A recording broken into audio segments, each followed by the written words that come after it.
Ya, kita lanjutkan kembali pembahasannya tadi. Nah, setelah kita peroleh fungsi peluang gabungan kontinu hasil transformasi, bisa kita cermati di sini.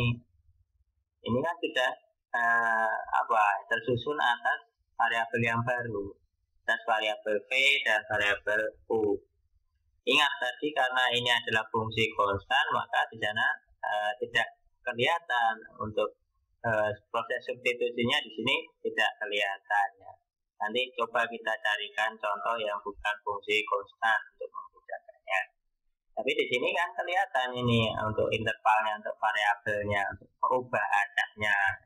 Tadi yang bentuknya X ya, berubah ke dalam transformasi tersusun atas U dan V. Ya, ini kalau Anda cermati di sini kan intervalnya kan tersusun atas apa ini kalau Anda cermati. Tadi sudah saya sampaikan di video sebelumnya pertidaksamaan ya, pertidaksamaan.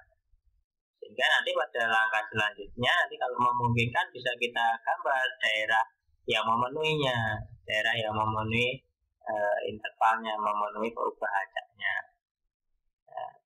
Pada konsep pertidaksamaan nanti kita bisa memperoleh daerah yang memenuhi dengan cara bagaimana? Ya, dengan cara nanti pertidaksamaan ini kita rubah ke dalam persamaan. Untuk apa? Untuk memperoleh nilai batasnya, untuk memperoleh nilai batasnya. Jadi untuk memperoleh nilai batasnya. Sehingga nanti pertidaksamaan atau interval yang pertama ini nanti ketika kita rubah ke dalam persamaan berubah menjadi negatif V sama dengan U sama dengan 4 dikurangi V. Ini pertidaksamaannya menjadi U sama dengan V sama dengan 4 ditambah U. Dengan menganalogikan nanti variabel U dan V ini sebagai koordinat kartesius, biasanya sumbu X dan Y kan. Ini sumbunya cuma diganti saja U dan V. Nanti diperoleh gambar seperti ini.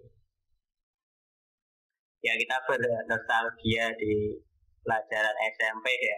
Nanti kalau Anda bingung ya silakan nanya ke adiknya yang masih SMP. Kalau tidak punya adik ya nanti nanya tetangganya yang masih SMP. Ya. Kalau masih bingung nanti silakan bisa komen di grup. Pak, saya masih bingung. Insya Allah kita bahas. Pada prinsipnya kalau Anda ingin menggambar garis di sana membutuhkan dua pasang titik ya. Jadi kalau negatif V sama dengan U ya silakan Anda cari dua titik. Dari dua titik yang dihubungkan nanti akan diperoleh garis. Yang mana ini grafiknya kira-kira? Negatif V sama dengan U. Kalau U-nya 5, V-nya negatif 5. Punya 5, V-nya ini ya berarti grafiknya yang ya, nanti silahkan bisa dicermati kembali. Ya, sekarang kita tengok latihannya di sana. Di sini hanya untuk mempermudah pemahaman Anda, saya rubah saja untuk intervalnya dan untuk pola transformasinya, tata transformasinya. Kita kembali ke langkah-langkahnya, menuliskan ke dalam huruf kecil dari huruf kapital ke dalam huruf kecil, kemudian mencari inverse. Sekali lagi inverse ini tadi untuk mencari polanya. Bagaimana mencari polanya? Yang sebelumnya U sama dengan V sama dengan dirubah ke dalam X sama dengan Y sama dengan kan itu mencari inverse-nya. Boleh dengan eliminasi ataupun substitusi. Ya nanti kalau masih bingung silahkan komen di grup, Pak ini caranya gimana?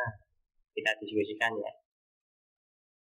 Kemudian sekali lagi di sini ada nilai Jacobian. Nilai Jacobian di sana diperoleh dari apa?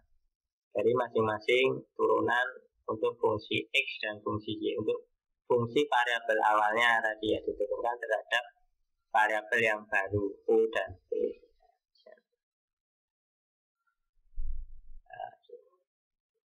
Nanti diturunkan sekali lagi. Ini nanti silakan dibaca buku kalkulus perubahan banyaknya. Kalau diturunkan terhadap U berarti huruf yang lain kita anggap sebagai konstanta kalau berdiri sendiri. Kalau melekat pada variabel ya di sana sebagai koefisien. Ini kan sama aja dengan turunan setengah U ditambah setengah P diturunkan terhadap U setengah dan seterusnya gitu ya, nanti silakan cermati. Ya ini yang membedakan, saya berikan contoh yang berbeda untuk pemahaman Anda. Di sini nilai determinan, nilai determinannya di sini ini kan setengah dikalikan negatif setengah berapa? Negatif seperempat.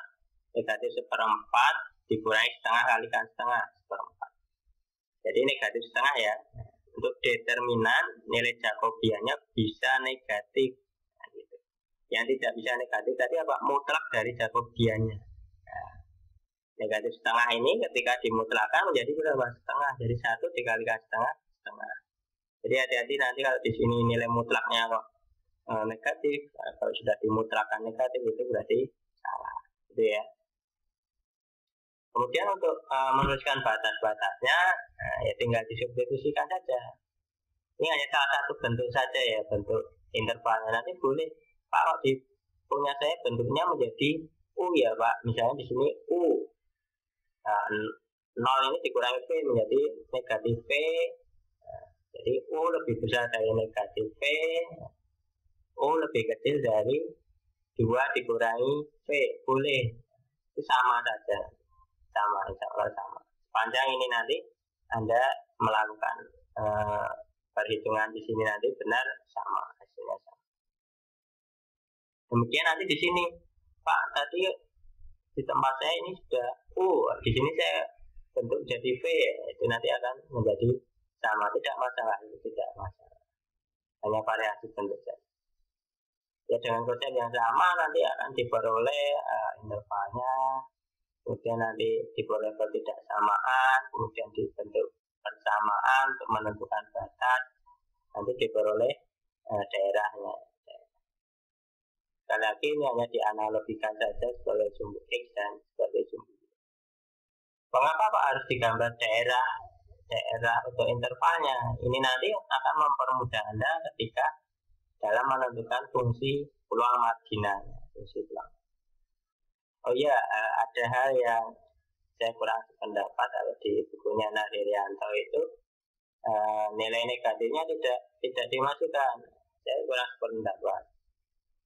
Di sini daerah yang baru hasil transformasi ini kalau menurut saya di sini konsepnya adalah karena ini adalah hasil transformasi yang baru, nilai daerah negatif pun memenuhi.